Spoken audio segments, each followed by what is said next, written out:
Hello and welcome back to the course of Basic Electrical Engineering. In this lecture, I am going to continue with the Unit 5, that is Electrical Installation.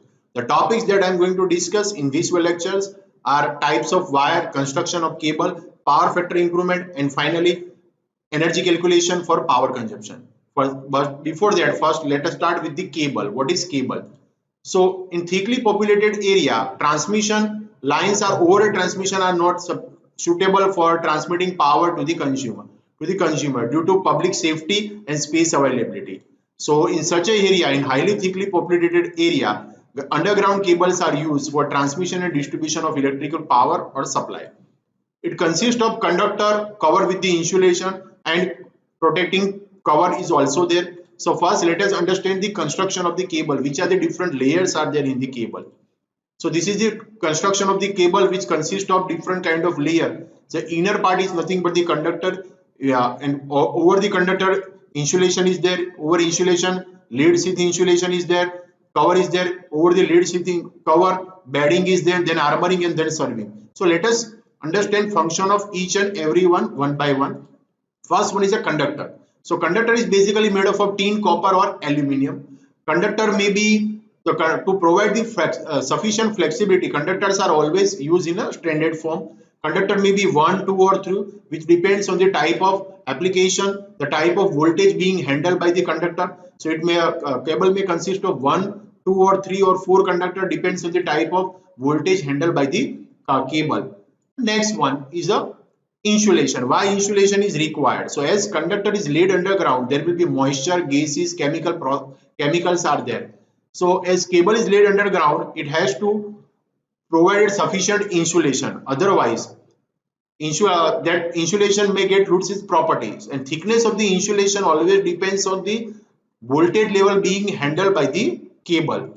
Now, which kind of materials are used for the insulation and which is the property of the insulation material? So insulating materials should have high dielectrical strength to avoid the leakage current. Then it should be chemically inert, it should be non-flammable. These are the properties of the insulating material. Now different types of insulating material which are used in different type of insulation which are used are of paper type. Varnish rubber can be used, oil paper can be used, PVC, that is a polyvinyl chloride, can be used. Metallized insulation is also there. So these are the different insulations which are used for providing the insulation to the conductor. Next one is a metallic sheath. Why metallic sheath is required?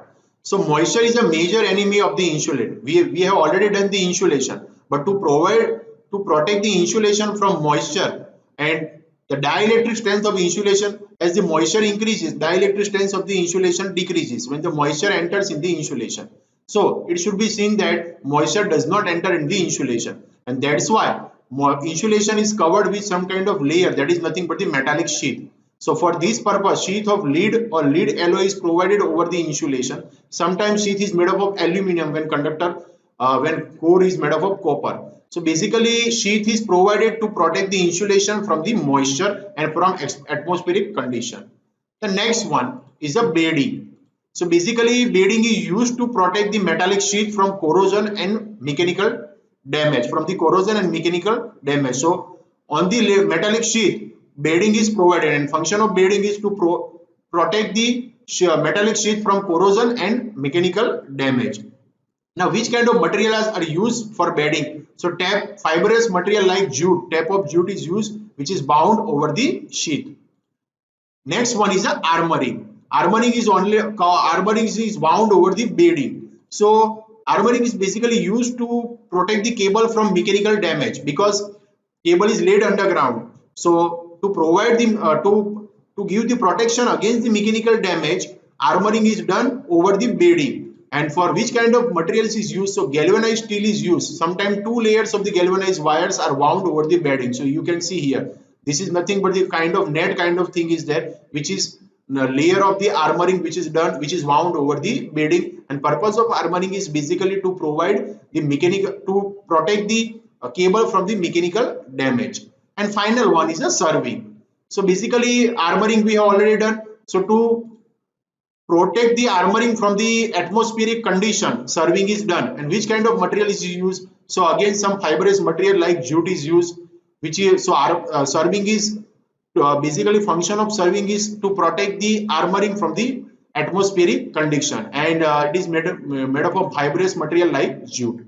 So these are the different layers of the cable, which is starting from conductor, insulation, lead sheath, that is a metallic sheath, then beddings, armoring, and serving. Now next one is a classification of cables. So basically cables are classified on number of different bases. Number of cores are how many cores are there on that cables is classified as a 1 core, 2 core, 3 core, 3.5 core, and 4 core. Number of cores are there, that is the number of conductors are there, and the number of conductors depends on the voltage level handled by the cable, as I told you. Classification based on the voltage. If cable is operating at a low tension voltage, that is a LT cable is there. So for LT cable, operating voltage range is up to 1000 volt. Then high tension cable is there. Operating voltage, it can operate up to 11,000 volt, that is 11 kV. Then super tension cable is there, which can operate up to 33 kV, that is a 33,000 volt. Extra high tension cable is there, which can operate at up to 66 kV. Then extra super voltage is there, which can operate up to 132 kilovolt application. So this is the classification basis on the voltage level. Next one is a classification on the basis of application. So power cables are there, which is basically used for transmission and distribution of the purpose, distribution of power, and control cables are here, which is used for transmission of control cables. And the final one is based on the insulation material use. So it may be a rubber insulated, it may be a PVC insulation, it may be polyethylene insulation, and varnish cambric insulation can be there. So these are the different bases on which cables can be classified. Now moving towards the types of wire. So basically for domestic wiring, widely used conductor material is copper or aluminium. If current rating is less than below 5 ampere, then single strand wire is used. If application is having a more than 5 ampere current rating, so for application where current rating is above 5 ampere, then multi-strand wires are used.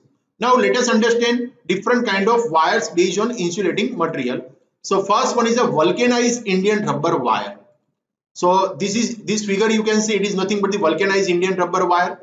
In this type of wire, conductors are basically made of aluminium or copper, and as the name suggests, the vulcanized rubber is provided over it. The layer of vulcanized rubber is provided over the copper conductor. There may be one or two layers. On over this, cotton tape is wound, and braiding of cotton is also done. So this is nothing but the vulcanized Indian rubber wire, which is now absoluted, which is now not widely used because there are other types of variety also available in the market. Now where these kind of wires are used? So these kind of wires are used in casing, caping type of wiring system and conduit wiring system. Nowadays these kind of wires, the use of this kind of wires is very little nowadays. Next one is a CTS or RTS, that is a cape tire sheath wire or tough rubber sheath wire. This is a modification of VIR wire. In this type of wire, strong and durable rubber is provided over the conductor, as you can see here. This type of wires are available in wide range of application. Wide varieties of are there. It is mechanical it is strength as compared to the VIR wire, that is a vulcanized Indian rubber wire.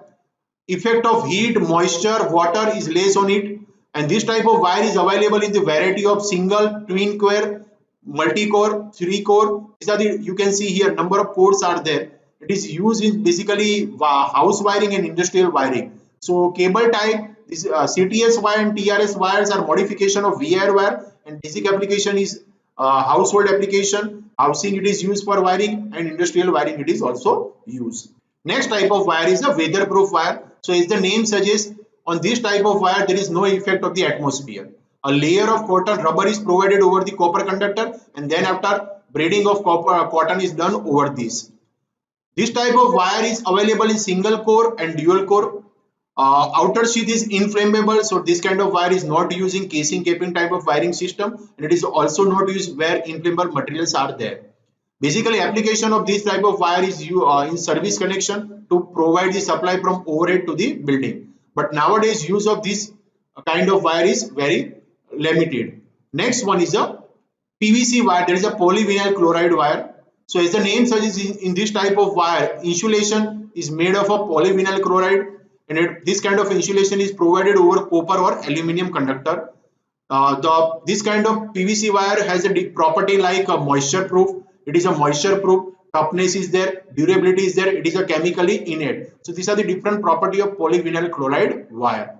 And as the temperature increases, it softens at the high temperature, so it is not suitable for heating appliances kind of application. And the final one is a flexible wire. This kind of wire consists of number of strand instead of single or dual core conductor. It is insulated with PVC material. These wires are useful in household application where flexibility of wire is more important as compared to the other parameter. So these are the different types of wire. VIR wire is there, CTS wire is there, PVC wire is there, flexible wire is there. This kind of wires are basically classified on based on the types of insulation used. Next one is a power factor improvement technique, which are the causes of low power factor. So first, we have already discussed the power factor in the video lecture series of second chapter, that is the AC circuit. So cosine of phase angle between the supply voltage and to the circuit and the current flowing through the circuit is nothing but the power factor, which is denoted by cos phi. It is also defined as a ratio of resistance to the impedance. So cos phi is equal to R divided by Z, and it is a ratio of active power to the apparent power. So we can define power factor is equal to apparent active power divided by apparent power. So VI cos phi divided by VI, that is nothing but the cos phi. Active power is a actual power consumption in the circuit, and apparent power is the total power of the circuit. Now, which are the causes of the low power factor? Because low power factor is an undesirable thing. If the power factor is there low, then more power is required to be generated to deliver to the load. But which are the causes of the low power factor? Let us first understand. So basically, inductive loads are the major cause of the low power factor. So induction motor, which consists of winding, then agriculture pump set, that is nothing but the another kind of motor. Arc furnace, where winding is used, induction furnace, arc lamps and electrical discharge lamp, then arc welding and overheating of equipment. These are the causes of low power factor, and because of the low power factor, more power is required to be generated to deliver to the load. Now let us see which are the disadvantages of the low power factor. First one is a large cross-sectional area of the conductor is required. Ultimately, it increases the cost of the system. So as the power factor, P is equal to VL IL cos phi. So IL is equal to P divided by cos phi. So we can say I is inversely proportional to the cos phi. So power factor decreases, load current increases, then cross sectional area of the conductor increases, ultimately cost of the conductor increases. Then as I increases, I square losses also increases. Then power efficiency is lower, less voltage at the terminal because of the high current, some of the voltage drop will be there between source and load. So less voltage terminal will be available at the load. Power voltage regulation is less because of the large current, and reduction in kW capacity also there. Now let us see if power factor is improved by some method. Now which are the advantages of that? So small cross sectional area will be required, that is opposite to the low power factor. Increase in kW capacity of the system, I square R losses can be minimized, efficiency can be increased, better voltage regulation will be there, and low running cost will be also there because of the small cross sectional area of the conductor. So these are the advantages of improving the power factor. Now let us see which are the methods to improve the power factor. So we can use the high power factor motor, then phase advancer can be used with the induction motor, capacitor booster can be used, static capacitor can be used, and synchronous conditioner can be used. Suppose taking the example of static power capacitor, in that case, in that method, capacitor is connected across the load in the parallel with the load, so that phase angle between applied voltage and resultant current can be minimized and power factor can be increased. Now moving towards the calculation for energy consumption. How calculation for energy consumption can be done? So for that, let us understand one example. Let us discuss one example. So bungalow, now what is the statement of that example? Bungalow has the following load connected in it. It is having a 40 volt tube lights, 12 numbers, switch on the, which is switch on for 4 hours per day. 60 watt ceiling fan is there, and number of ceiling fans are 7, which is switch on for 6 hours per day. 100 watt 165 liter refrigerator is there, which is switch on for 12 hours per day. 100 watt TV set is there, which is switch on for 5 hours per day. 40 watt computer is there, which is switch on for 8 hours per day. 500 watt AC is there, that is there are two ACs are there in two numbers, which is switch on for 6 hours per day. 100-watt water pump is there, which is switch on for 2 hours per day. Now rate of the monthly electricity bill of the bungalow we have to calculate if the energy cost is 5 rupees per unit. Now unit is nothing but the 1 kilowatt hour. So we have to find the total kilowatt hour of the total kilowatt hour of all these appliances, and then finally multiply that with the 5. So we have to find out the monthly electricity bill of this bungalow. So first find out the total kilowatt hour of this bungalow. So here one table is there. Here first you have to write the items which are there in the appliances, which are there in the home. Now tube light is having a 40-watt capacity, and there are 12 number, and it is working for 4 hours per day. So it will be energy consumption in watt hour per day will be 14 multiplied by 12 multiplied by 4, that is 1920 watt. Ceiling fans having a capacity of 60 watt, and there are 7 ceiling fans are there. So 60 into 7 into 6, that will be 2520 watt per day. Refrigerator is having a 100-watt capacity. One number is there, and it is working 12 hours per day. So total power consumption for refrigerator will be 1200 watt. Computer is one computer is there, which is having a 40-watt capacity, and it is working 8 hours per day. So 40 into 1 into 8, that is 322 watt. There are two AC of 500 watt, and it is working 6 hours per day. So 5 into 2 into 6, that is 6000 watt. One water pump is there, which is having a 100-watt capacity, and it is working 2 hours per day. So 100 into 1 into 2, that is 200. So total, if we take the total of this, we are getting 14,416 hours per day. That is a energy consumption done in watt hours per day. Now total energy consumption per day is a 14460 watt hour, that is a 14.46 kilowatt hour. Now monthly energy consumption will be, we have to multiply by 30. So 14.46 into 30, so that we are getting 434 kilowatt hours or units, because 1 unit is nothing but the 1 kilowatt hour. Now cost of energy per unit is 5 rupees per unit. So monthly electricity bill can be we can get by multiplying 434 by 5. So 434 into 5, that is nothing but the monthly electricity bill, that is nothing but the 2170 rupees for this bungalow. That is the electricity bill in terms of rupees.